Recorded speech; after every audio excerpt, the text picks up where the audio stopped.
Welcome tonight, folks. Welcome for coming out tonight on this summer night.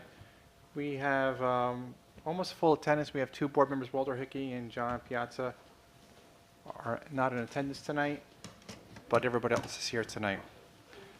Welcome to the meeting, planning board meeting, July 20th, 2026, 7:30 p.m.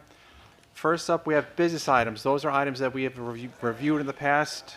One of them is minutes, and another is an extension. We'll review those quickly, and then we'll get to the meat and potatoes of the night. So first up is minutes from the 7/2/2026 planning board meeting. Those were not prepared for the meeting. So. We're going to hold off on those. Those are in process. Okay, eighth request for a 90-day extension of resolution of approval for subdivision application number SD 20-6, and second request of a one-year extension on site plan application 20-012, and steep slopes application SS 20-015 for the development of a four-story, 170-unit service-enriched senior housing residence. Brightview Senior Living, 364 and 236 Grasslands Road, Valley, New York, 117.17-1-28. Grasslands Estate owner, Brightview Senior Living Development. So this was the Brightview Senior Living Development on Grasslands Road that came before us a while ago now, and they were looking for an extension because I believe, Pat, they are doing stuff with the county with Board of Health approvals and things of that nature. Satisfying their conditions of approval, Mr. Chairman. Okay. Any questions or comments on the eighth request for 90-day extension for Brightview Senior Living on Grasslands Road? Okay, so we can entertain a motion. I'll make a motion to grant the 90-day extension. Motion from Jane, Second. second from Eileen. Jane, Aye. Eileen, Aye. JD, Aye. Steve, Aye. and an aye for me. Okay, so we do have two things, there's a agenda Mr. table, but Chairman, so you also have the site plan for 1 year and the steep slope for 1 year. oh, three different we broke this into pieces. extensions. Okay, it's all Yep. in one big paragraph, but I got a little confused on that, I can see that. All right, so, 1 year site plan. Oh, so just to so the I'll motion. make a motion to extend the extension of the resolution for the steep slopes and the site plan. So Motion. want to break it up? Yeah, but to Let's do break, them separately, just. All right, Yeah. of the site plan first. Second. motion from James, second from JD. Jane, Aye. Eileen, Aye. JD, Aye. Steve, Aye. and an aye from me. And I'll make a motion that we grant the extension for the steep slopes. Second. Second from JD, Jane, Aye. Eileen, Aye. JD, Aye. Steve, Aye. and aye for me. Okay, so folks, just to kind of orient you for the rest of the evening, we have 3 items for public hearings. Two, I'm sorry, I turned it over and I thought there was 3. One is 630 Bedford Road, Stone Barns, and the other one is, I think by some people here, is for the Sleepy Hollow Lake Briarcliff Manor. So we're going to start off with 630 Bedford Road, Stone Barns, proposed renovation of an addition to an existing 1930s building post-fire. Renovations include creating a new loading zone, application site plan PSP 26-2, location 630 Bedford Road, Mechanical Hills, New York. Section block lot number is 111.14-1-1, zone OSR, owner Stone Barns Restoration, applicant architect James Coleman, AIA. And we can waive the reading of the public Yep, notice. I'll make a motion to waive the reading of the public notice. Motion from Jane, Second. second from Eileen. Jane, Aye. Eileen, Aye. JD, Aye. Steve, Aye. and I for me. Hi, welcome coming out. Thank you for coming out tonight. Good evening. My name is Matt Steinberg with DTS Provident. I'm joined by Jason Grauer, the Executive Director for Stone Barns, and Jim Coleman, the project architect. So we appeared before this board back in March and June of this year. Just to remind the board, the project involves a renovation and addition to the existing 1930s building, which was damaged by fire. So up on the board is the existing conditions.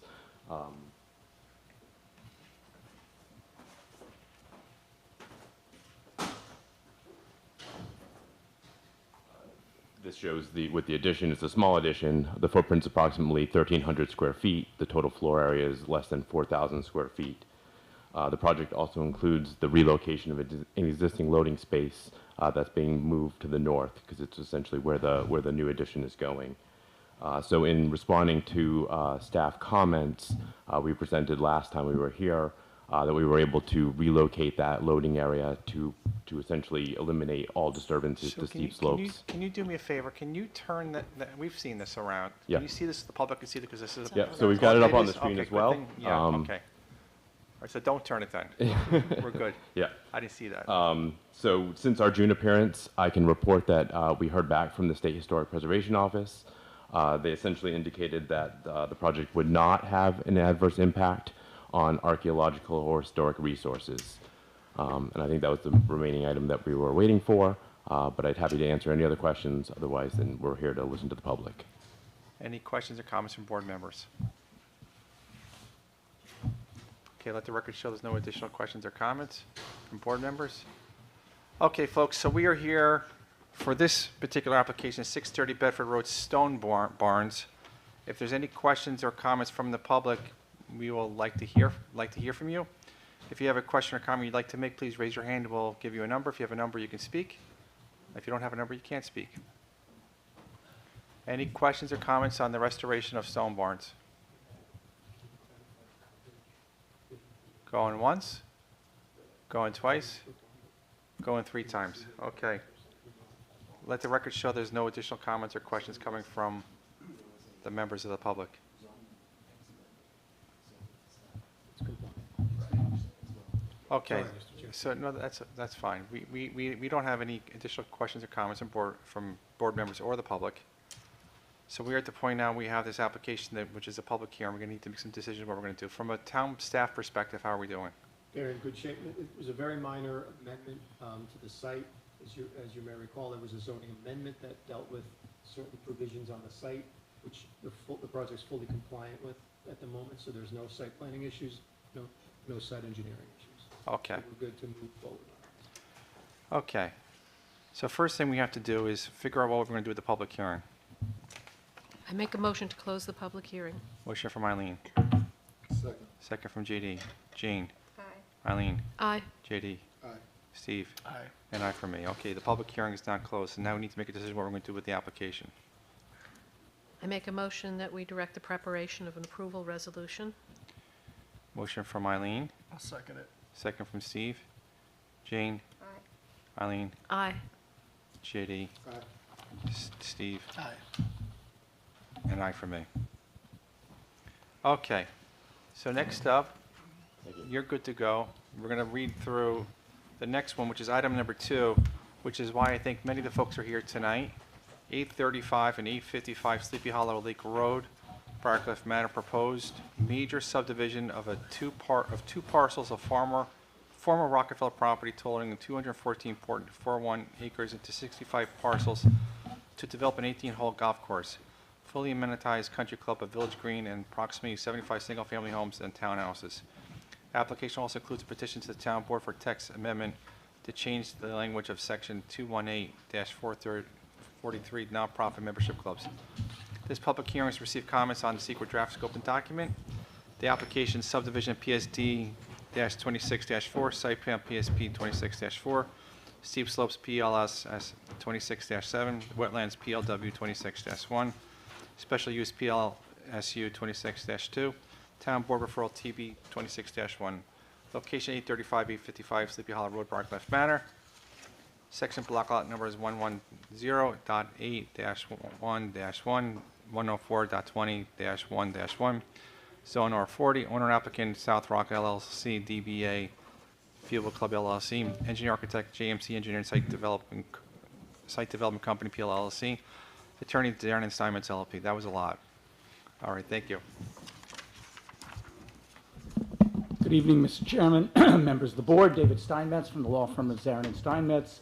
Pleased to be back before your board this evening with regard to Southworth and the Fieldwood development project. I'm joined by a number of members of our development team, Jason Mencher from AKRF, Diego Villarreal from JMC, my colleague Vincent Pedone, as well as Christian Rockefeller tonight. I'm going to be very brief. First and foremost, I want to thank those planning board members that were able to come out and see the site during the site visit. We are really pleased that you had a chance to see the site and understand it and understand the issues that we're dealing with. Tonight is a very focused matter. It is a procedural matter under the New York State Environmental Quality Review Act, SEQRA or SECRA. As you all know, your board determined to serve as lead agency with regard to this application. Your board then issued a positive declaration pursuant to SECRA, which means that we have to go through a comprehensive environmental review. Tonight, for procedural purposes and for the record, is to receive public comment on the draft scoping outline that has already been shared with your board and shared with your professional staff. The scoping outline is just that. It is an outline of the issues that we know and we believe we need to study pursuant to SECRA. It has been reviewed by your professional staff, and tonight it is available specifically for comment by the public. Tonight is not an opportunity for us to do a full-blown presentation of the project. We have done that previously. We're not going to do that again. I am, however, going to turn it over to Jason to just explain the basics and explain how we formulated the proposed scope so that you're clear and the public is clear before the public hearing opens what issues we have all collectively determined need to be studied and analyzed in the draft environmental review document that we will be working on shortly. So with that, I'm going to turn it over, Mr. Chairman, to Jason Mencher, and we look forward to receiving comments. I should state for the record, we do have a stenographer here so that all public comments relative to the scope can be taken down so that we have a chance to review them as well as your staff as we work on finalizing the scoping document. And thank you for the opportunity to conduct this. Thank you.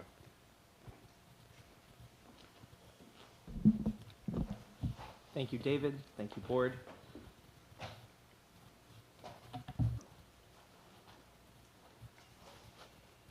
Good evening. My name is Jason Mencher. I'm a senior planner at AKRF. We're a planning and environmental review firm, and together with the balance of the project team, we're assisting with the environmental review for this project. As David noted, tonight we're here for a scoping session to discuss the proposed scope, which I would like to call the table of contents for the environmental review. The presentation tonight's going to cover the project site, the proposed project, and the contents of the scoping document. I won't run through the project team again. I just want to note that the applicant, Southworth, is a developer, owner, and operator of private club communities and is partnering with members of the Rockefeller family on this project, and that communities and golf courses developed by Southworth have been recognized as some of the most environmentally friendly around, and this project will be no different. So tonight, as David noted, we're here to receive feedback on the scope. Comments raised tonight will inform potential updates to that scope and then form a final scope. Comments on the substance of the environmental review will come later in the process, and there will be other opportunities for public comment. So sorry.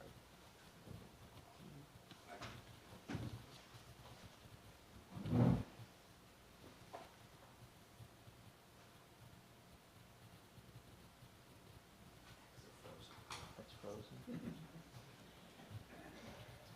This is where the show must go on. The show can go on. I have a visual which I'd like to share, but I can. Oh, I was thinking more of, maybe a little skit or something. I don't know.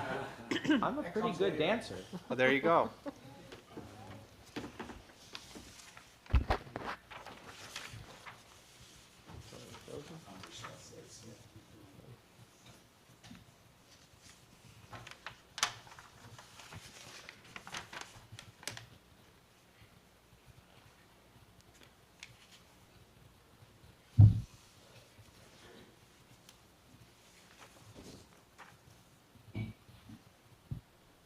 Thank you for bearing with me.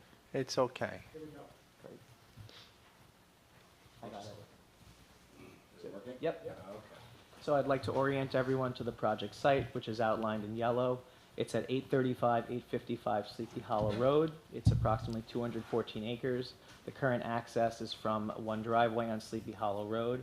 The current conditions on the project site include forested areas, maintained fields, historic carriage trails, and various existing structures, including a gatehouse, which some of you may know from driving Sleepy Hollow Road, as well as a manor house and barns and stables. It has the Old Croton Aqueduct Trail and Route 9 to the west. To the north is the Sleepy Hollow Country Club, and to the south and east of the site are the Rockefeller State Park Preserve lands. This, however, is a private parcel with history dating to 1886, when it was first acquired by the Rockefeller family as part of the broader 2,000 acres that form that family compound in the area. It was used as a private residence from that time until 2025, when it was acquired by the applicant, who is partnering with members of the family on this project. And it has never been part of the State Park Preserve, so I just wanted to dispel that potential misconception. So this map will show us the green is the State Park Preserve areas. If we zoom in on the red, that's the project site in blue. And as you can see, there are trails in the surrounding area, but the project site has no trails, it's fenced, and there is no public access. That said, the applicant respects and understands the significance of this property and this area, and they're going to develop the project accordingly. So, the proposed project. In forming the site plan and developing the project, the applicant undertook a number of site planning considerations in order to work with the natural features of the land, preserve forested areas to the extent possible, and use the land itself and its features to enhance the design of the project. So some of those considerations include layout, centralizing homes in the center of the site with golf around the perimeter, and then moving down further, extensive buffering around the project boundaries and maintenance of forested lands. As I noted, the access would remain at the driveway on Sleepy Hollow Road. The slopes and grading were considered, so using clustering and bringing the project and the development portions into the center of the site allows limited steep slope disturbance, or rather limits the steep slopes disturbance to the extent possible, as well as minimizes earthwork and minimizes tree removal. There will be changes to site coverage necessary, but those will maintain current hydrology. Their drainage patterns would remain as they are, and the project would use green practices and stormwater ponds. The site plan leans into those unique features of the site that include stone walls, different views, rock outcroppings, mature trees, to enhance the project design, and also, and critically, maintains a number of those existing roads on the site to maintain that integrity. So, this is the proposed project. It's a conservation subdivision. There would be 75 privately owned single-family homes and attached townhouses. It would include a private for-profit membership club and 18-hole golf course. That would include amenities such as a clubhouse, pools and fitness facilities, racket courts, and other recreational uses, as well as approximately 200 parking spaces and related infrastructure. The site plan, as I noted, would retain many of the site's existing improvements, including that gatehouse we can see from Sleepy Hollow Road, the manor house, the barns and stables, and would repurpose those structures for uses related to the membership club and golf course while maintaining their historic character. Under a conventional subdivision with the existing zoning, the site could be developed with at least and more than 100 residential lots, but this project, by applying a conservation subdivision and pulling inward, only proposes to develop 75 residential homes and will make use of those features to enhance the community. So zooming in a little further, just from that larger site plan, as I noted, the amenity core would include a clubhouse, pool and fitness facility, racket courts, an indoor activity center, as well as walking trails, and it would preserve various areas of forest both around those features and around the residential homes to maintain the integrity of that portion of the site. In terms of the residential approach, the idea is to have residential lots that are connected by mostly existing roadways, or rather roadways in the place of where the roadways are currently, forested areas in the center, preserving the ridge and other important natural features. There'd be a variety of housing options, which include 57 single-family homes on different size lots and 18 attached townhomes. They'd be thoughtfully designed, and they'd use private roadways. Retaining those forested areas, even in the central portion of the site, seeks to preserve natural integrity as much as it can, even in the more developed area, which is the residential and amenity core. We're proposing a 65-lot conservation subdivision. 57 lots would be for single-family homes, so those tan ones in the center. 1 lot for the 18 proposed townhomes. That's the one kind of towards the left north portion. 2 lots for forest preservation, both along the perimeter of the site as well as in the center of the residential components. And then 5 lots for the golf course, the club amenities, the roadways, and the golf operation areas. So, you've heard this before, but for the benefit of the public, we've petitioned the planning, we've applied to the planning board for a subdivision approval of a cluster subdivision. special permit approval for a membership club, site plan approval for the club amenities, steep slope approval, and wetland control permit approval. We've also petitioned your town board for a small zoning text amendment that would allow for-profit membership clubs, would grant the planning board the approval authority over membership clubs, and would grant the planning board some discretion to vary dimensional requirements as they relate to parking and certain tee to green setbacks and specifics that have to do with golf course design.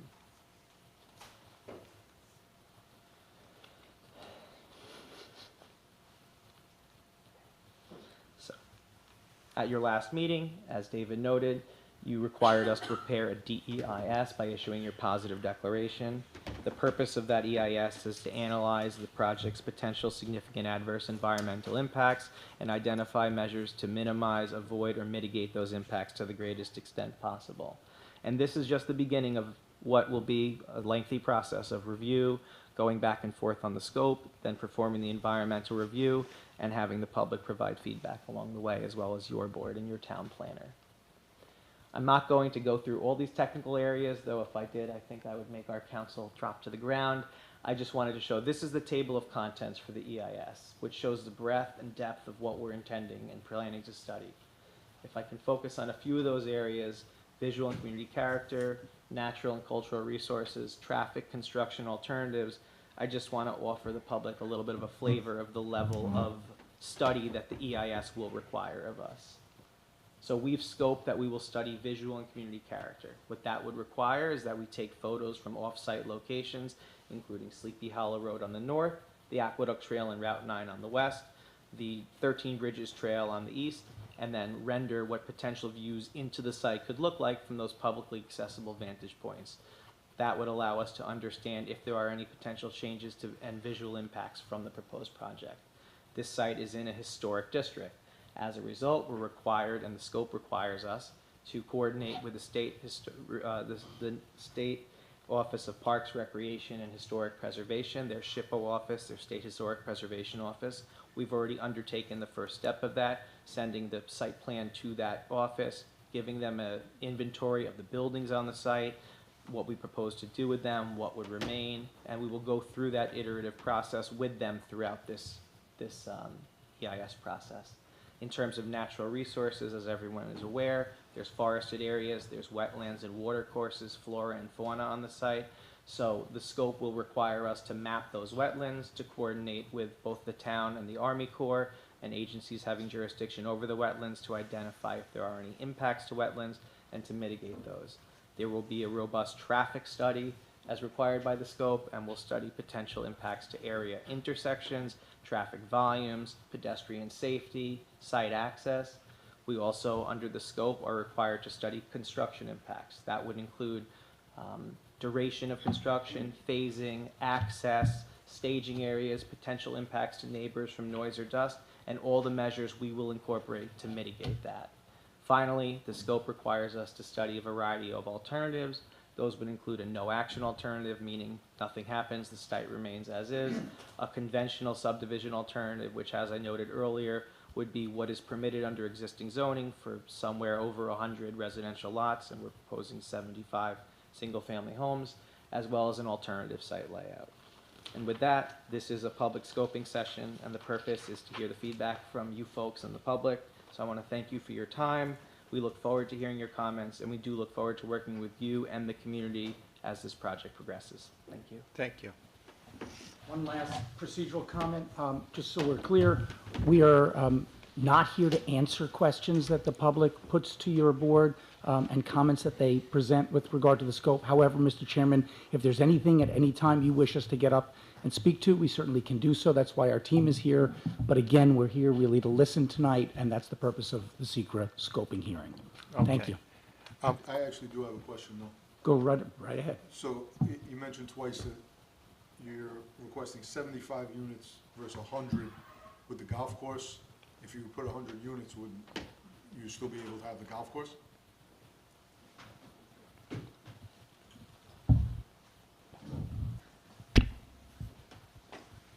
Good evening. Just for the record, Diego Villarreal with JMC, the engineering consultant for the applicant. So that purpose was to look at the site without the golf course. How many single compliant, single-family residential homes of the required size based on your zoning district could be built on the property? And it's well over 100, just to clarify. We've already started to look at those studies, and that is something that would be included in the DEIS. But that would look at it without a golf course, roadways cutting through different areas, and again, full-size compliant lots based on your current zoning district. Whereas the the cluster subdivision allows us to reduce those lot sizes, limit it to a very specific area to minimize those impacts. And what is the lot size there? It'd be 1 acre? Yeah, it's the current zoning, just remind me. R40. It's 40,000 square foot lots, so throughout, correct. And then there is a small portion on the northwest side of the property closest to the intersection of Sleepy Hollow Road and Route 9. There's a portion of it that's within the R10 district that theoretically could be built with 10,000 square foot lots as opposed to the 40. Okay. Excuse me, I hate to interrupt, but it's a new public hearing. We forgot to waive the. Oh, I'm she sorry, always just the remembers that. Procedural, I'll make a motion to waive the reading of the public notice, sorry. No, thank you. Motion from Jane. Second from Steve. Jean. Aye. Eileen. Aye. JD. Aye. Steve. And I for me. Okay, any other questions? I had one. It's proposed as a conservation cluster. Correct. Turn the mic to yours. Sorry. Just 1 second. So, out of that, is the golf course part of the conservation, or is it just the 62 acres of the forest that you're So one of the, conserving? it's a terrific question. One of the issues that we will be explaining in the environmental review document is that under New York State law, there is case law that says golf courses constitute open space and can count toward open space in a conservation or cluster subdivision. So our answer is one of the benefits of this project, as opposed to the response Diego gave to JD. If we were doing a conventional subdivision, we would likely spread the lots all throughout the property, and the entire property would not only be disturbed, it would have a number of its open space areas occupied by homes and families. The golf course, however, constitutes open space, and it is an important component of the cluster subdivision. Okay, I'm going to ask the one question I think is going to come up, even though it's not really for tonight, but I'm going to ask it anyway. Where are we with the zoning text amendment with the town? I've seen some of the meetings with the town hall, town board, but where are we with that zoning text amendment? So, Mr. Chairman, as we discussed previously, and I will reiterate, we have presented a zoning petition to the town board. We have discussed it with the town board. The town board cannot, under New York State law, take action on that petition until the secret process is completed. It constitutes, quote, an action under New York State law, and therefore, we need to go through this process before they can actually vote on the text amendment. I know people are thinking the question, which is why I asked the question again. Absolutely. So essentially, we need to go through this process for them to make whatever decision they're going to make. This process that we're going through now really doesn't have anything to do with the decision that they're going to make. Not entirely correct, and I'll explain why. And we discussed this, and we presented this at the site walk. When you go on the site and you understand some of the components of the site, it becomes clear why the T to green requirement in your current code may not make a lot of sense in terms of trying to protect the public and passersby on Sleepy Hollow Road from errant golf balls. So one aspect of the text amendment is to correct the T to green concept and provide your board with some discretion to make an intelligent and safe decision about golf course design. Second, we have also explained in our petition that there is, in our opinion, no adverse impact associated with taking a membership club, having the exact same use of the property by a user that happens to be a for-profit membership club. So the use versus user issue will also be discussed in our environmental impact statement, and that will, we believe, educate the town board on the fact that there is no adverse impact about clarifying what we believe is improper in your code in terms of regulating the user rather than the use. Okay. Yeah, that is definitely a question in people's minds, and I wanted to address that tonight before. It will be explained in great detail in the Yeah. environmental impact statement. Okay, thank you very much. Thank you.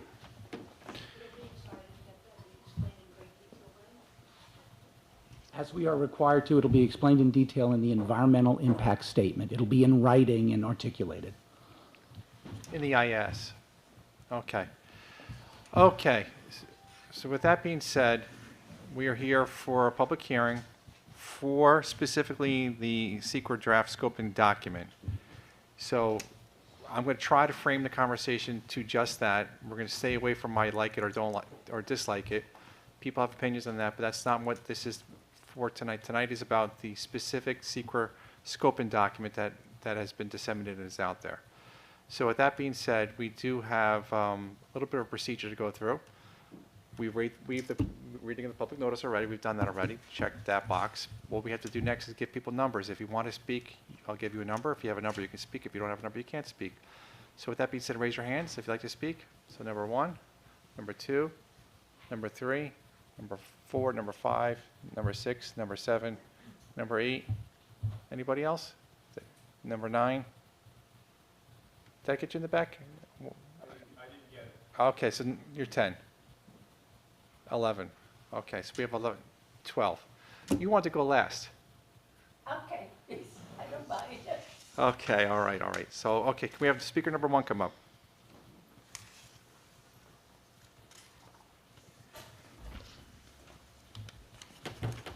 Hello. Hi, welcome. Thank you. Hi. Just this is new for you to just state your name for the record. Yeah, this is new. I've only been to the regular board meetings. Well, thank you for coming out tonight. Yeah. Yael. I live in Hawthorne. What's your name? Yael. Yael. Okay, thank you. Hi. Nice to meet you guys.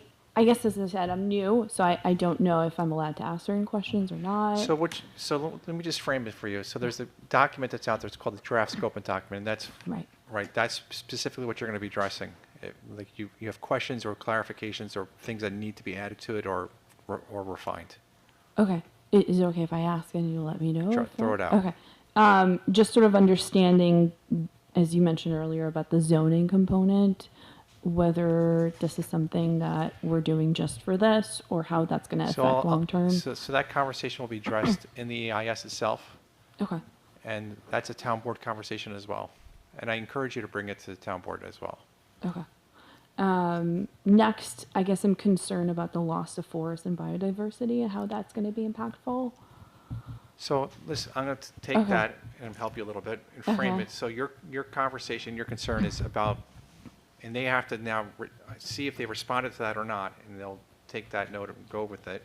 Okay. Your concern is about the forestry and whether it's going to be disseminated or not. Right. How bad of an impact it's going to be on like. They'll the address that in wild- the EIS document, Okay. in the scope of the document. Okay. Am I allowed to state the concern? You certainly can. Okay. I'm not. Okay. No, an I'm autocrat. genuinely asking. I'm not an autocrat. I do encourage you to say what you want to think, or what you're thinking. Okay, so I guess the concern for me as a Hawthorne resident is the preservation of the 62 acres and the ecological impact of removing approximately 90 acres of nature forest.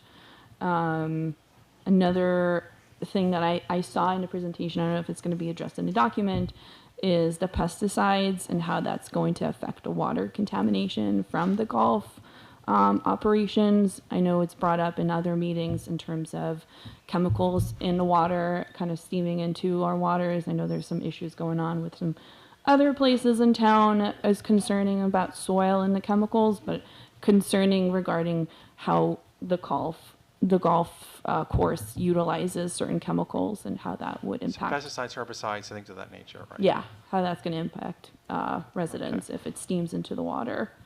My next concern is the amount of water usage that's going to go into the facilities on this course, a golf course, and any of that. Okay, and they're just to frame it up, they're taking notes. See the guy with the Yeah. yellow pad and the Okay. lady over here? Okay. They're taking a lot of notes. So you're doing beautifully, by the way. And then the traffic and safety concern. I know that's something that might come up in terms of a traffic study, but kind of how much we're anticipating it's going to cause congestion in general. And then the emergency burden. I know Emergency what? emergency service burden, how much Yep. is going to be impactful on our EMS and fire department. We were already having discussions about how it's impactful of our town members and how much is this additional going to be increasing that, as well as stormwater and flooding concerns, which is something that's been going on with the town for a while, and how that additional burden is going to be impactful for us. And then the historic and cultural aspect. I think that I grew up in Sleepy Hollow myself. I went to Sleepy Hollow Middle School before moving to Dobbs Ferry, so this town holds a lot of history for me, and I think that's a big part for me as well. Okay. Thank you. So I have to say one thing. For somebody who said they're new at this, you did it beautifully, and that's exactly how we have to do. We have to frame it up with questions that we feel need to be addressed at some point. And Okay. it's less about I like it or dislike it or those things, but you did a nice job. Thank you. Okay, thank you. Okay, speaker number 2.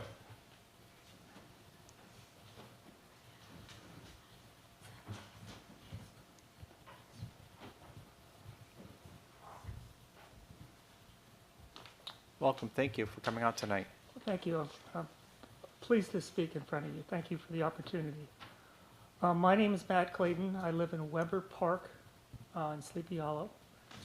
And I'm here today to express my concern with the project development of the golf course in Sleepy Hollow and my input regarding what kind of environmental review is necessary. I'm most concerned with the environmental impact of pesticides known to be utilized in golf courses and also documented scientifically to have a relationship with the incidence of neurological diseases, including Parkinson's. I am no scientist, but I am concerned. I'm a concerned neighbor and a person with Parkinson's. I was diagnosed with Parkinson's disease in 2014. Common symptoms can include tremor, slow movement, fatigue, cognitive impairment, among other possible symptoms. And there are many other variations of symptoms that one can have in Parkinson's disease, and one can have different symptoms just depending on the person. I wouldn't want this condition, I wouldn't wish this condition on anyone, but especially not on my neighbors and their children. As public servants, the planning board should conduct a thorough environmental investigation that addresses the potential impact of pesticides used on golf courses and the incidence of neurological disorders. Thank you. And thank you for sharing your story. Okay, we have speaker number 3. Speaker number 3. Speaker number 3. Dominic Vita, Hawthorne. Good evening, Chairman Collins and members of the Planning Board. My first request is simple. Before you adopt the final scoping document, please clarify exactly what action is being reviewed. The project before you depends on a zoning amendment that would allow a for-profit membership club where one is currently not permitted. I respectfully ask that the final scope clearly state whether the zoning amendment and this application are being reviewed together as one action or separately. If they are one action, please say so. If they are separate actions, then please explain in the final scope how cumulative impacts will be evaluated and how the environmental review will avoid segmentation. That clarification belongs in the final scope because it defines the scope of the environmental review itself. Beyond that, I respectfully ask the board to strengthen the final scope in 6 important ways. First, require the DEIS to study how this project will operate, not simply how, how it will be built. Construction ends, operations continue for decades. The DEIS should evaluate membership levels, peak occupancy, tournaments, special events, restaurant activity, deliveries, maintenance operations, parking demand, and hours of operation, because those are what drive traffic, lighting, noise, water demand, and neighborhood impacts. Second, expand the water analysis. This project includes an actively managed golf course. The DEIS should evaluate irrigation demand, groundwater recharge, baseline groundwater quality, long-term monitoring, drought planning, we're in a drought-prone area, and how fertilizers and pesticides may move through groundwater and nearby waterways over time.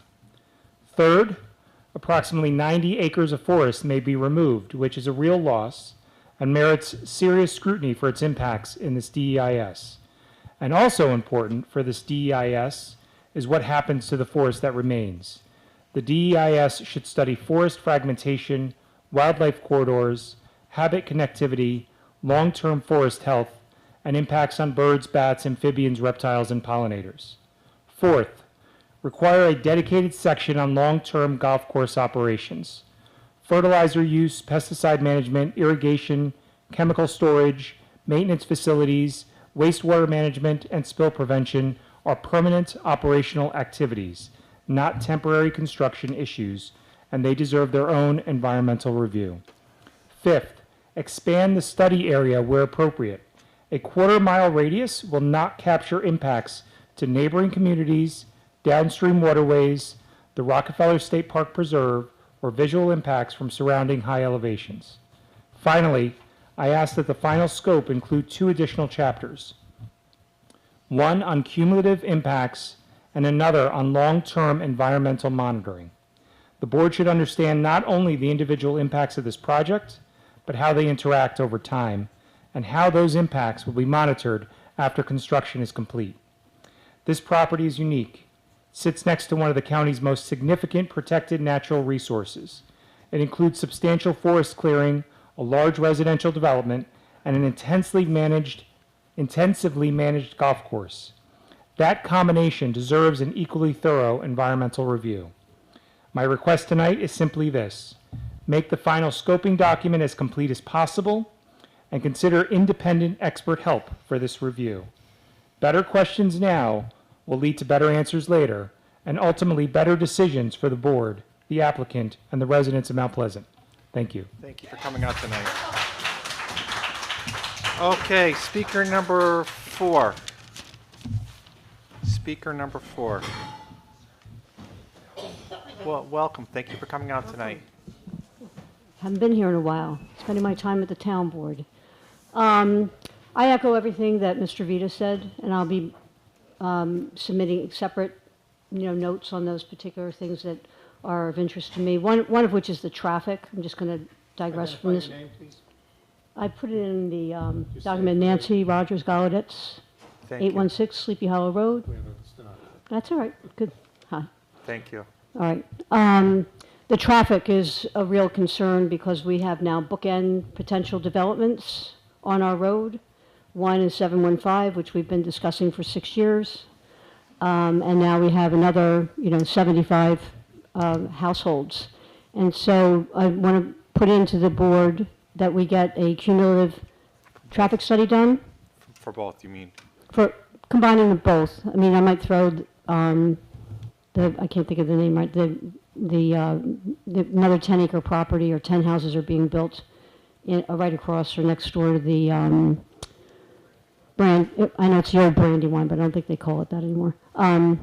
So, I mean, I would add that, and I don't know, obviously how that's done, but I think that the developers should contribute to a cumulative study, as well as the traffic congestion at the intersection of Route 9 and Sleepy Hollow Road, which is pretty dangerous right now. I understand that it's going to be straightened out, which is a huge improvement, but that's a pretty dangerous intersection. And now with this number of homes going there, I think it will become even more dangerous and require a light. Understand the Department of whatever, transportation or whatever needs to be involved with that, but the town and I would hope that the planning board and the developers would see that as a common sense thing to be doing. So I have a different request, and it's really about my house. And like my neighbors, our home relies 100% on a private well for water. We don't have a public backup line. So if our wells run dry or our groundwater is poisoned, our water becomes completely useless, our health is destroyed, and our property values plummet to zero. Homeowners face the devastating financial threat of total well replacement, which costs tens of thousands of dollars, or paying to pull municipal water lines down our streets. We don't have sidewalks and we don't have really a lot of land there to do that. I'm sure it could be done with God's money. We should not bear the financial burden of this development and take these risks without strict oversight and contingency plans. Maintaining an 18-hole golf course and 75 home requires an astronomical amount of water consumption and massive ongoing applications of highly toxic pesticides, herbicides, and chemical fertilizers. Currently, the scoping docket does not explicitly show on-site extraction wells. However, because a golf course requires millions of gallons of water, we are deeply concerned that if municipal water hookups become too costly or restricted, water wars, the developer will pivot and drill high-capacity production wells during and maybe after construction. This has happened in some of our neighboring communities. The developer's current scoping document ignores this double threat of groundwater depletion and toxic contamination. It fails to account for how massive irrigation demands could deplete the water table and dry out our wells.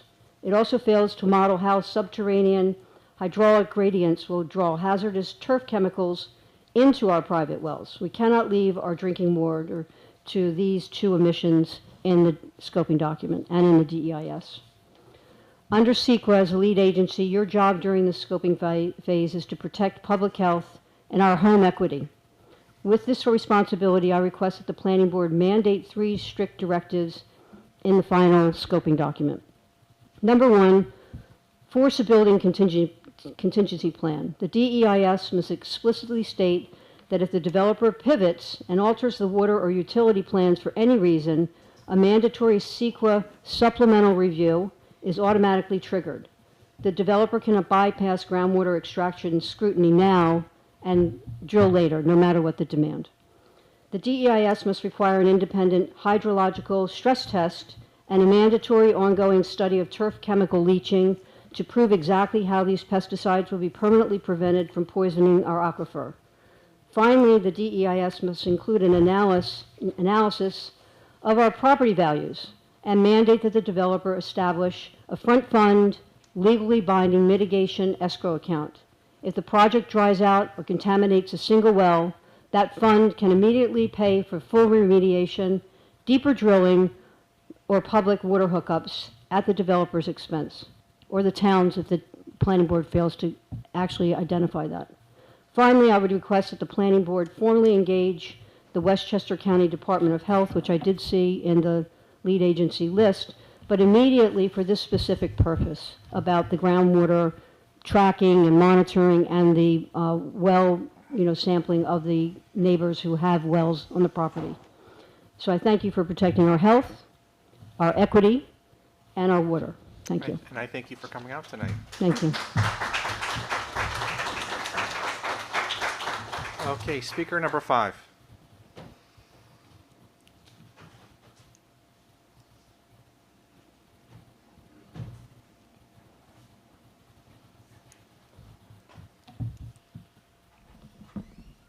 Jim Russell from Hawthorne. I don't think this board should rely on the assurance of the applicant for what may result in a change to our zoning code for-profit private clubs. It needs to be spelled out in the scoping document so that the applicant knows what they should present. And we need to be concerned about this being a precedent for the over-commercialization of the town. Other entities can come along and also develop for-profit clubs.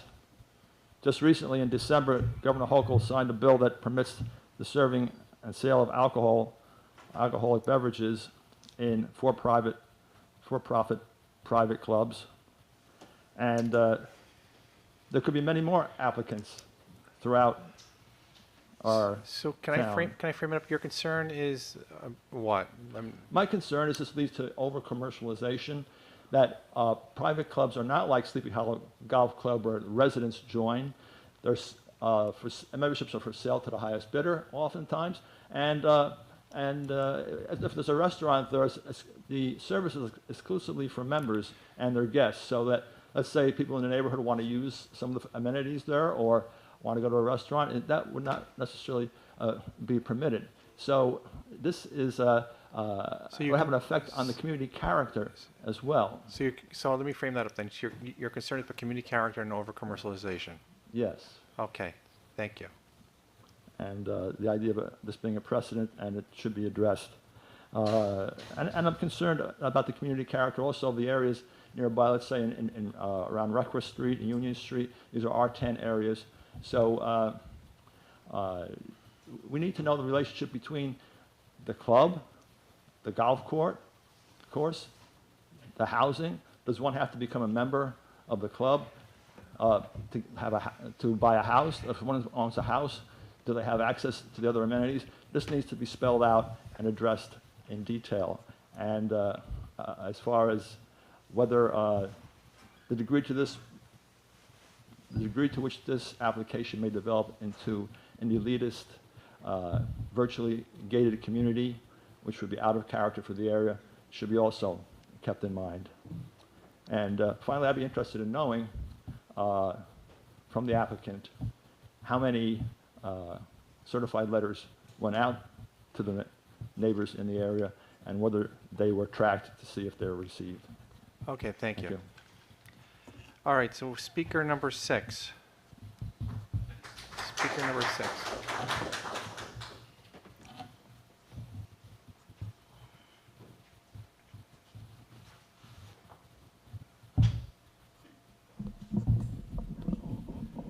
Chairman Collins, Honorable Planning Board, Dennis McCarthy, Hawthorne, New York.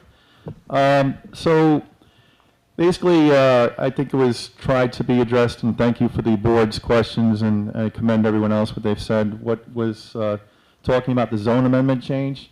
The zone amendment change, I think, should be clarified more.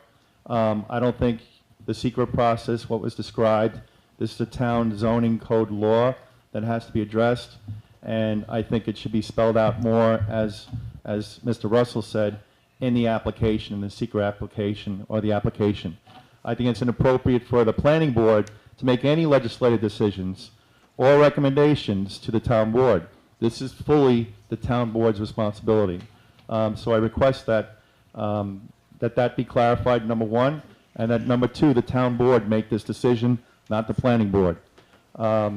Also, it was clarified about the 65 lots, but that's not clear in the application. They have to correct that language because it's not spelled out. They can update that language that was shared here tonight. It also says that outside the golf and pool season, there'll be 12-month amenities. I'd like to know what those amenities and activities are proposed. It also states that residences will be managed by HOA, Homeowners Association, and regulate and manage the community, that they would have a set of covenants, conditions, and restrictions that would include architectural guidelines, streetscape details, setbacks, and conditions for all residences. I'd like to know what the proposed covenants, conditions, restrictions, etc., will be, as you know, that should be included in this application. It also states that the project will be clearing 90 acres of trees, that was mentioned before. This proposed project actually will clear a significant natural community of oak tulip tree forest, which are 100 to 150 foot trees that are basically in jeopardy in the Northeast and in the United States. So I'd like to know what proposed actions they can perform to protect these tulip trees, as well as not deforest 90 acres of trees, to reduce the deforestation effort. I'd also like to, what is the anticipated water supply usage and sewage discharge for both the golf project site and the residential plan? So the average golf water usage in New York State is 38 million gallons of water a year. I'd like to know, in addition, I'd like to know what it is, and in addition, the residential plan. And that's a significant issue as well. They've kind of parted the residential plan from the golf project. I'd like them to zone in and actually include, they have it on the plan, but they have no dimensions whatsoever. They mention a 40,000 square district, they mention a 10,000 square foot district, but they don't show the size of the houses, they don't show the proposal of the houses or the setbacks. That should be clarified. Otherwise, this plan shouldn't go through. Otherwise, the housing shouldn't be included, period. Will the proposed project commit to environmental principles for golf courses? So there's agricultural improvements in our agricultural food chain. Instead of spreading pesticides everywhere, there's actually environmental agriculture now. That has actually progressed the golf courses. But it's rare. It's only about 5 to 10% golf courses. I'd like this golf course to commit to these environmental practices, which are basically spelled out in the Audubon International Society. I have literature here which I'll provide to the town and to the application. In addition, how can this golf project and residential commit to reduction in pesticides, which was mentioned here tonight by several people? The pesticide and herbicide application, implementing on the landscape management plan to reduce significant health risks to animal species and humans. So basically the songbird has kind of disappeared because of herbicides and many of these pesticides that are being used, because they eat the bugs have the pesticides, and the songbirds have pretty much disappeared. As well as the bees. We're doing promotion for bees, we're doing promotion for butterflies. All these pesticides and herbicides are basically killing them. So they've also affected cancer, neurotoxicity, development and learning disabilities, birth defects, respiratory illness, endocrine, immune disruption, and a whole sort of skin irritation, headaches, and other disorientation orders. So I would like the golf project to commit to utilize the least environmentally hazardous pesticides that affect both animals, butterflies, bees, and humans. And the several reference I'm providing. The applicant also needs to answer all the questions in the environmental impact statement. They conveniently answer some questions, and they don't follow up with the answer to the ones that are related to those questions. For instance, habitat is quantified and protected, no endangered species of flora or fauna. They mention a conservation easement in response to that, but in this it says that you must maintain the application for 2 years to ensure indigenous vegetation at a minimum replicates the original vegetation of the site. So, in other words, protect the flora and fauna, and if it's affected, you have to replace it with indigenous vegetation. They don't answer that. But I would ask them to answer every question, because that's just one example. Let's see, wetlands delineation to be encroached upon. Please answer the question of the wetlands delineation to be encroached upon in the environmental assessment form. That's another question that they don't answer, because they state that it would be affected, but they don't answer where. So it should be outlined on the map. It should be shown the wetlands. So for information purposes here to the public, to the board, 1 acre wetlands holds 1 million gallons of water. So it's really significant, one acre of wetlands. So, so describe how this proposed action will affect water bodies and the wetlands, please, because that's not fully described. As well as excavation, fill, any alteration to channels, banks, shorelines, any river waterways, describe how those will be affected. So another example is the proposed action include other activities. They will include impoundment of any liquids. They said yes. What's the purpose of the impoundment? Irrigation pond surface water feature. And they state that it's going to be about 3 million gallons of surface, about 1 acre. Yet the second question, another question related to that, says identify the wetland or water body which would be affected by name or water index number. And they don't answer it. Or where is the geographical description of it? It's not answered. Describe how the proposed action will affect that water body or wetland, excavation or fill placement, and the channel or banks. Again, not answered. So please answer all these questions. I would just like to leave off with, there's the Audubon International Environmental Management for Practice for Golf Courses. So it deals with the building of the golf courses, how it affects the steep slopes, how it affects the wetlands, how it affects the tree forestation. I'd like to state for record that right now the wetlands and the steep slopes is being worked upon. We're pushing, my group and many residents are pushing for 150 feet wetland delineation. Steep slopes to be excluded, very and excessive steep slopes to be 100% excluded, and for steep slopes to be increased 25 to 50% percentages. There's also wetland habitat information here that I'm going to provide, and I have information on the health effects, again, affecting cancer, affecting the animals, that I'm also going to provide the town. Just a couple last things just to mention. and I'll wrap it up. There's a nutrient water runoff law in New York State. So people seen the news recently, there was 4 beaches that were closed in northern Westchester. Those 4 beaches were closed because of algae. Algae is a result of runoff from grasses that most people use, unfortunately. So I'm not just beating up on this golf application. I'm saying that this is an issue across the board. So those wetlands were closed, or those beaches and lakes were closed because of pesticide application. So I believe we need a local law to deal with that. So I want the applicant to know that we'll be pushing for a local law for tree preservation in addition to what I just mentioned. Just one other thing. So wetland mitigation fund, we're going to push for that as well, to have wetland permit fees and encroachment. If you encroach upon wetlands, then it has an impact. That's something else we're going to push for. And just so you know, Mount Pleasant was recommended to have 100,000 trees planted by 2025. And the NRI that the Conservation Committee created in 2023, 3 years ago, stated that in 15 years we lost 10% of our tree canopy, 700 acres. And it's probably 750, 800 right now. This is going to add another 90 acres to that list. So again, pushing for tree preservation, please. Try and reduce the tree preservation. So Dennis, how does that frame with the scoping document? So the tree preservation has increased so much in this town, it's affected wetlands and flooding and stormwater damage. And I'm asking to reduce, I'm stating how much trees we lost, and I'm asking to prevent more trees from being affected.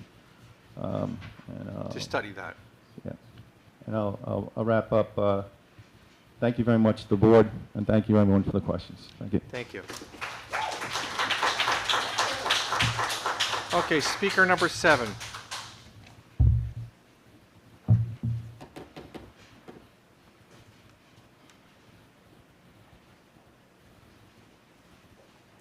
And if that's, we need to adjust that. I'm going to stall Mr.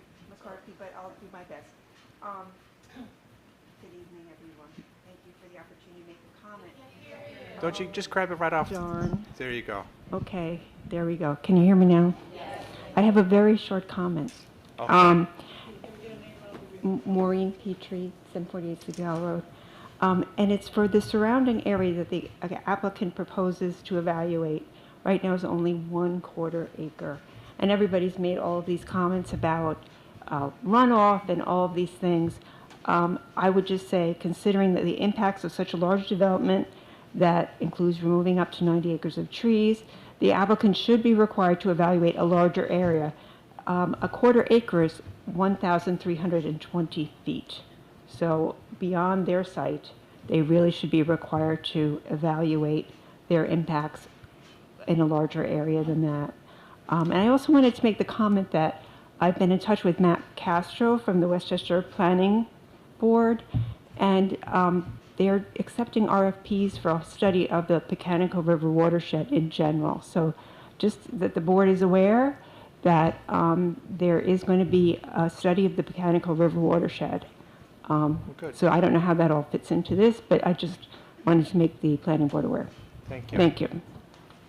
Okay, speaker number 8. Speaker 8.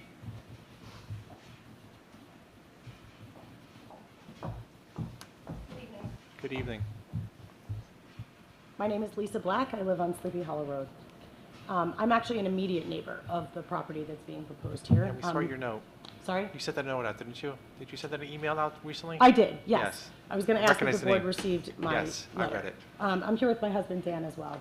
And many of my neighbors from the Archville community are also here as well, so. Sorry, I'm usually very loud. I'm here with many of my neighbors from the Archville community Yep. as well as my husband. We are at 897 Sleepy Hollow Road, and we're an immediate neighbor to this proposed property.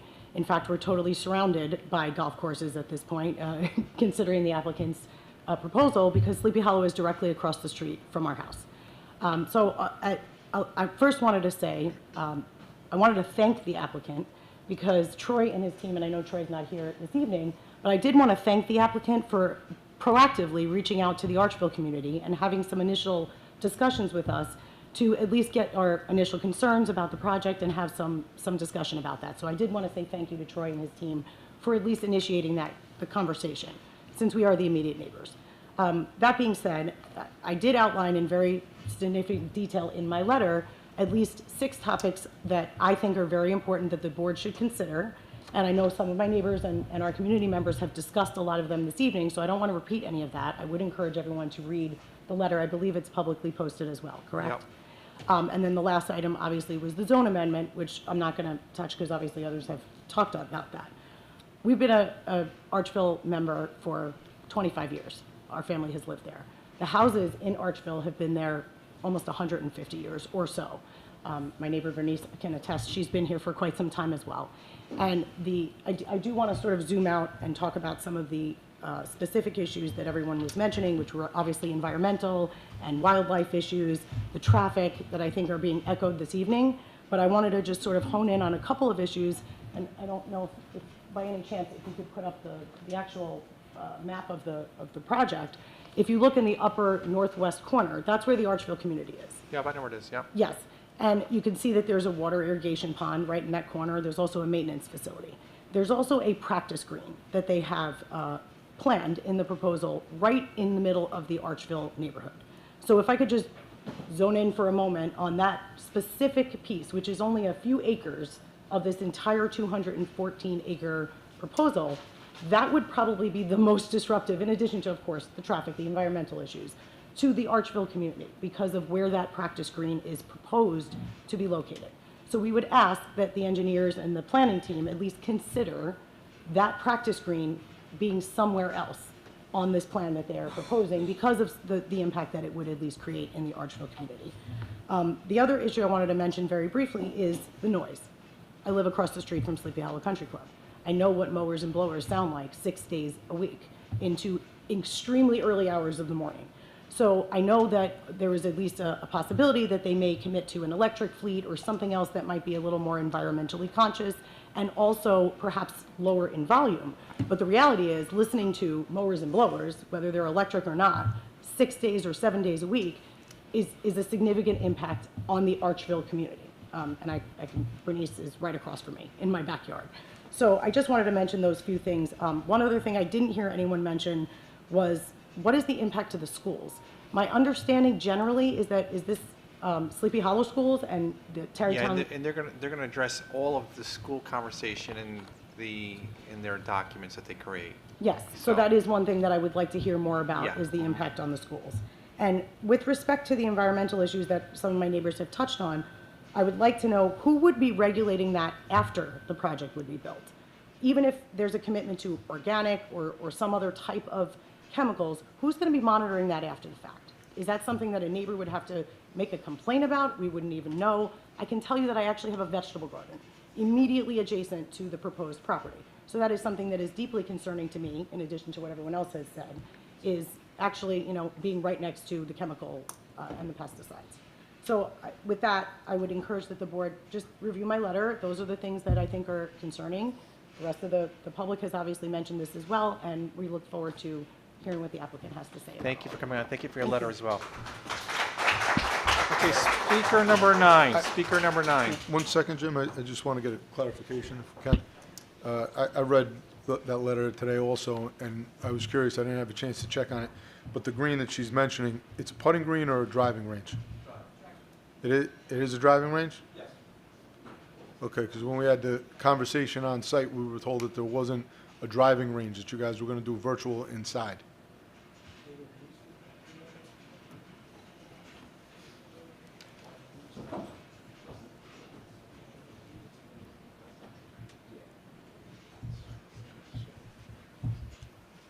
The virtual golf that you were referring to was one of the buildings that was going to be utilized for that. Yep. That area that was being referred to does have a practice area. It's intended for one-on-one instruction and things like that. It does have there is areas to drive balls in that area. It is not a driving range in the sense it's something that's open to the public or anything like that, but it is a practice area that's located in that spot, 100%. Okay. I must have misunderstood, because when we were talking, Troy said that it was going to take up too much space to have a driving range, so. It is not your traditional drive, again, a lot of driving ranges will have, 100 stalls line. It's not that intention. It's a very specific area because it's so limited the space that's there.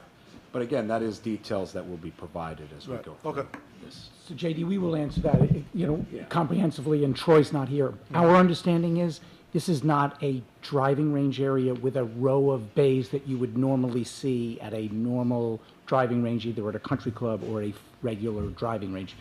There may be two areas within which to hit, but we'll answer that in detail so that we're not speculating. And we'll provide Distances, specific yes. Okay, thank you for clarifying. We are at speaker number 9. Thank you, Mr. Chairman, members of the board. I'm David Turner, Bedford Corners. Maybe this was covered I haven't had the opportunity to read the scoping statement, but my question is, and maybe this is covered in there, but I think the neighbors and the community would benefit from knowing the timeline of construction, first shovel in the ground, the phases of what's being done first. I think that would be helpful for the neighbors to evaluate the project, is to know the timeline. How long is this going to be? How long do they anticipate that depends this? on when and if it starts. Of course.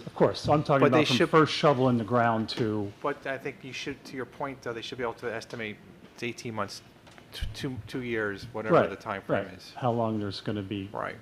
trucks and so forth and construction going on. My other question is, and people have alluded to this prior, but my question is, this zoning text change that's proposed, would that this would be in the R40 zone, would that apply to every property going forward in the R40 zone? Because there's other large parcels, obviously. I'm gonna step out of that conversation Okay. because that's outside of my pay grade. Okay.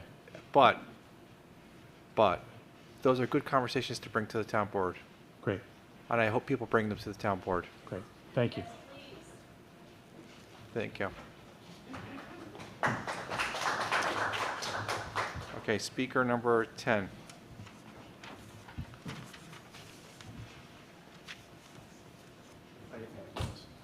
Thank you for coming on out tonight. Good evening, my name is John Edwards, I live in Thornwood, and I'm going to focus my comments on the health hazards of golf courses. I've handed you a recent paper that published to show that there is a significant increase in the incidence of Parkinson's disease for those folks that live within 3 miles of a golf course, as opposed to those that live more than 6 miles away. It's not a standalone. I did a PubMed search where I crossed pesticides, herbicides, and golf courses, not golf courses. It came up with 149 articles. In my written comments that I've emailed to Ms. Saracino, I've included 8 of them. They all agree with the idea that living next to a golf course or being exposed to pesticides represents a real health hazard. In that paper that I've handed you, that there's a more than 2-fold increase in the incidence of Parkinson's disease of folks that live within a mile of a golf course. And there's a further exacerbation for those that are drinking water from golf course runoff. So I think this is a significant and serious problem that needs to be addressed. In terms of the scoping document, I would like to see the applicant in the FEA indicates that they are going to follow the integrated pest management protocols, but that is more a strategic overview of how you might approach this. I would like to see much more detailed information. At the time I retired, my lab had more than 1,000 chemicals and drugs in it, and I was responsible for that inventory, including the amount, the name, where I bought it, and how it was stored and where it was stored. I also was required to maintain a certification for handling these, and everyone that walked into my lab had to be certified and undergo safety training before they were allowed to work in my lab. Even if my younger daughter, who was a high school student at the time, had to do that when she was doing it there as an informal person. This kind of a thing is kind of a pain in the ass to do when you first do it the first time, but then with computers and Excel spreadsheet, it becomes okay. in terms of the scoping document, I would like to see how South Fork handles some of their other golf courses. They have 2 in Massachusetts, and I think that it is reasonable to see how those golf courses are handled. But again, I can't overemphasize enough the danger that can Yeah, be. and Parkinson's disease is the #1 grown neurological disorder as of right now. So I empathize with the statement that you're making. It is a concern, and the correlation to this is definitely something that should be dropped into the EIS as well. But it is definitely the #1 grown neurological disorder in the country right now. And I only found yesterday one article that was a review that showed that exposure to pesticides, not specifically related to golf courses, but exposures to pesticides, increased the incidence of spontaneous abortions. So I think there's many things that need to be addressed in the scoping document, but mostly detailed handling, management, and application schedules need to be covered. Okay, thank you for coming out tonight. Thank you. Speaker number 11.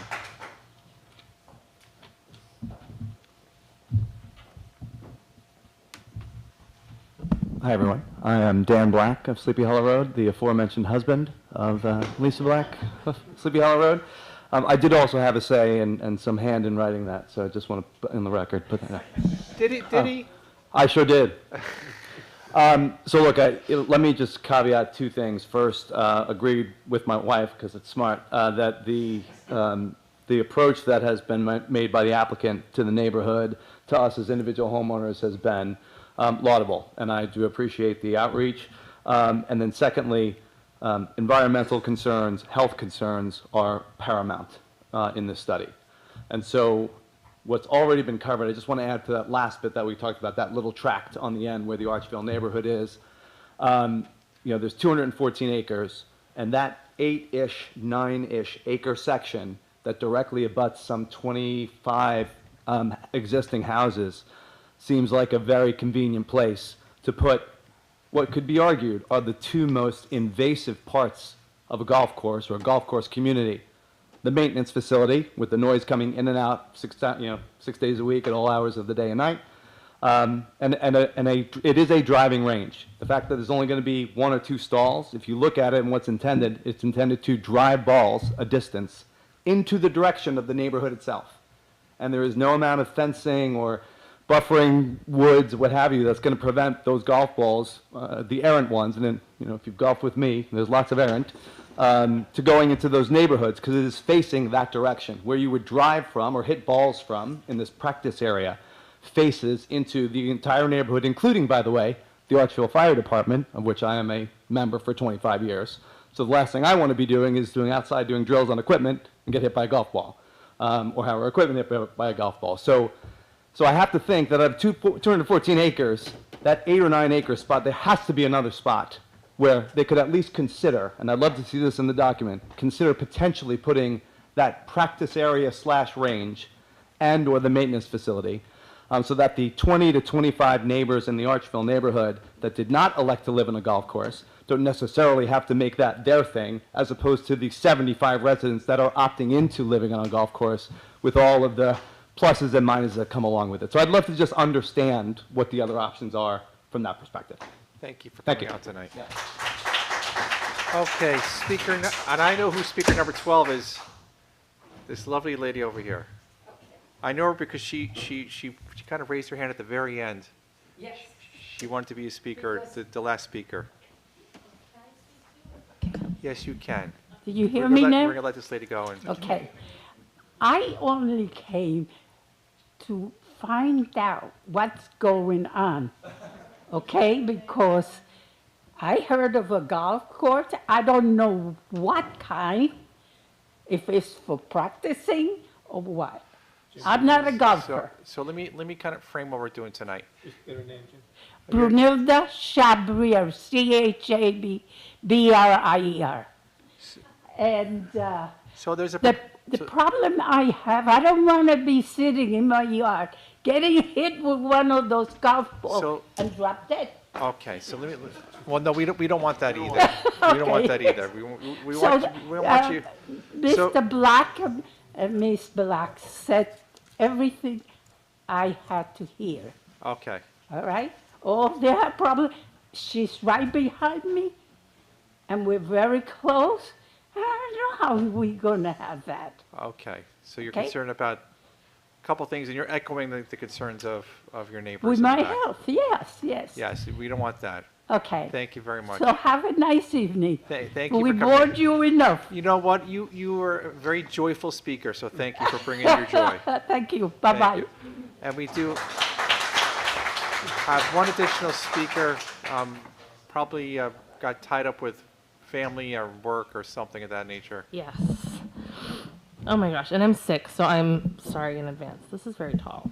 You can drop it right down. I'm dropping it right here. Okay. There you go. So Anna Nelson, I live in Thornwood. I just wanted to say that the fact that developer is requesting an amendment to the zoning does not mean that one automatically has to be granted. My sister is an engineer in Texas, kind of fights with towns and planning boards and all this other stuff, and there are definitely times where projects cannot move forward because it was not granted. So zoning exists because communities have determined what land uses are appropriate, and there's a reason that we don't have space for this in our current zoning. So I think that if a proposal is made to require changing the law to make this project fit within our town, then the burden should be on the applicant to demonstrate why changing the law serves the long-term interests of the entire town and not just simply benefiting this one project. So I'm just asking, is this amendment being written broadly enough so that future for-profit membership clubs could use it? And if this zoning amendment were proposed or rejected, if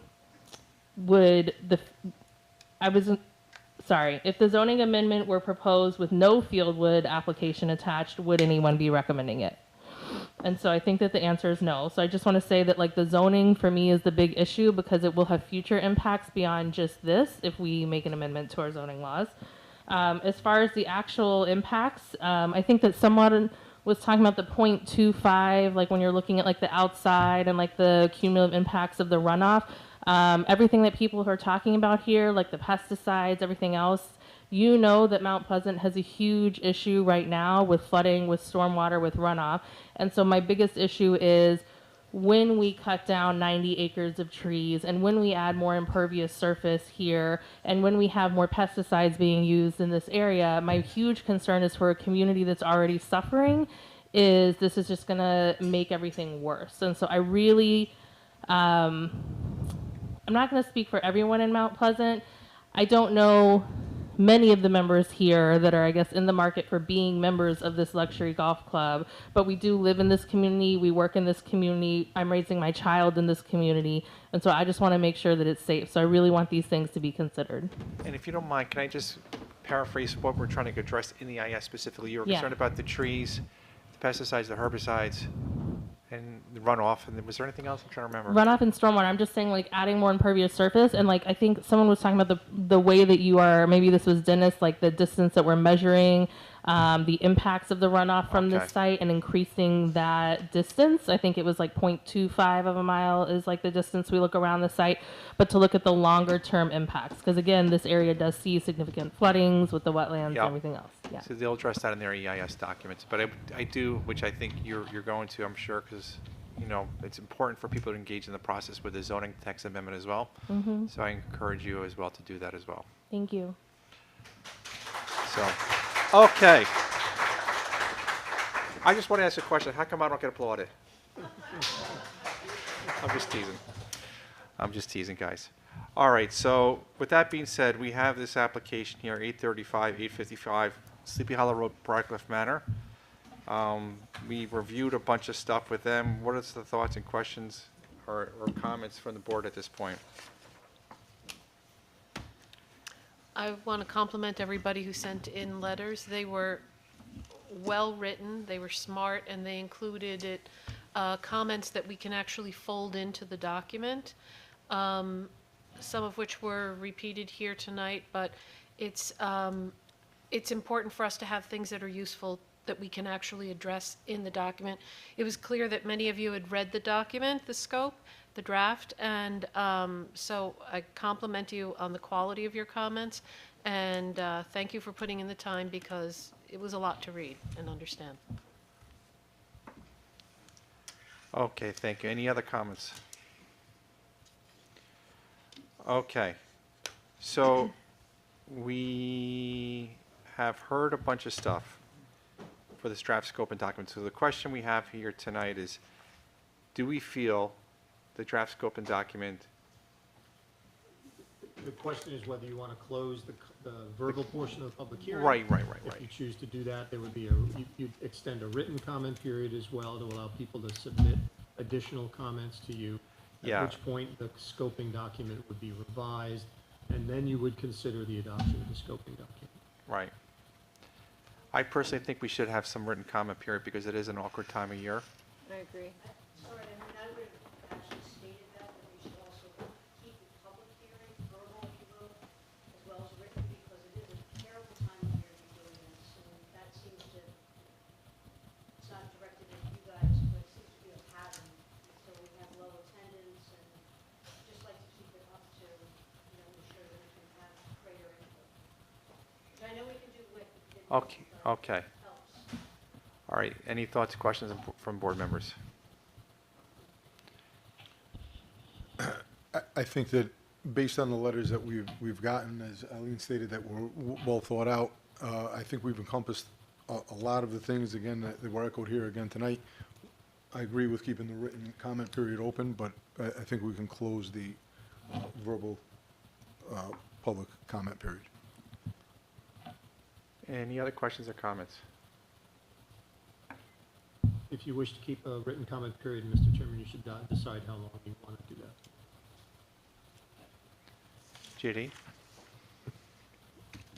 JD? I would say 30 days. Does that sound like a motion? I'll make a motion, yes. We have a motion from, I'm sorry? I didn't hear you. Until after Labor Day? I think a 30-day written comment period outside of what we've already opened for a public comment period is acceptable, but that's me.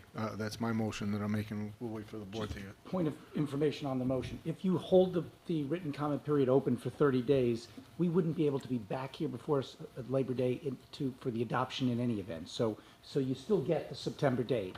So the applicant would certainly willingly consent. SEQR doesn't require a 30-day written comment period. We have no objection given we didn't ask for this to be in July. This is the way the process unfolded. So we would agree that a 30-day written comment period makes sense. We would ask, as Carolyn always does, to send us those written comments as timely as possible so that we can work together with Mr. Cleary to finalize the document, and hopefully we're back here at the beginning of September for adoption. So it would not be, I think your first meeting in September would be the earliest we would return. okay. And based on all of the comments that we have already, you guys could, be working on it anyway. Understood. I agree. May I just ask Carolyn, when was the scope posted? Do you know?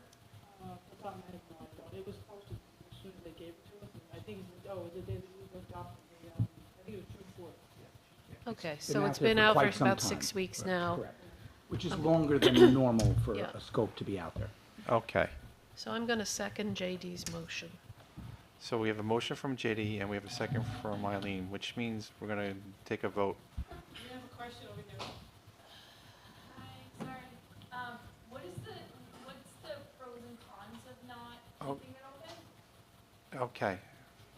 So let me just address that question. What we typically do,